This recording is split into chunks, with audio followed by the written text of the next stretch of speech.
Jalan மஸ்ஜித் India Devi Sri Bhadrakaliamman கோவில் அருகிலுள்ள இடத்திற்கு மாறிச் செல்ல இணங்கியுள்ளது.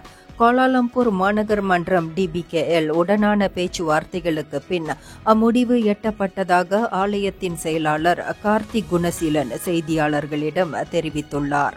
புதிய இடத்திற்கான கடிதத்தை கூட்டரசு பிரதேச அமைச்சர் டாக்டர் ஜலேஹா முஸ்தாஃபா ஆலய நிர்வாகத்திடம் இன்று ஒப்படைத்தார். அப்போது மாயிகா தேசிய துணைத் தலைவர் டத்தோஸ்ரீ M. சரவணன் உடனிருந்தார்.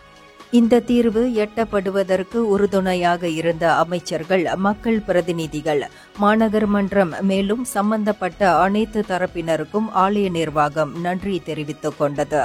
அப்புதிய இடம் இப்போது ஆலயம் இருக்கும் இடத்திற்கு பக்கத்திலேயே கொடுக்கப்பட்டிருக்கிறது.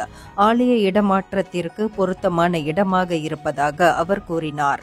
DBKL ஆலய நிர்வாகம், நில உரிமையாளரான ஜாக்கெல் குழுமம் என முத்தரப்பு பேச்சுவார்த்தைகள் பலனளித்திருப்பதால் கடந்த ஒரு வாரமாக நிலவி வந்த சர்ச்சைகளும் முடிவுக்கு வந்திருப்பதாகவும் அவர் சொன்னார். மேலும் புதிய இடத்தில் ஆலயம் கட்டி முடிக்கப்படும் வரையில் இந்த ஆலயம் இங்கேயே தொடர்ந்து செயல்படுவதற்கும் இணக்கம் காணப்பட்டுள்ளது. இதய குரல் மக்களோசை.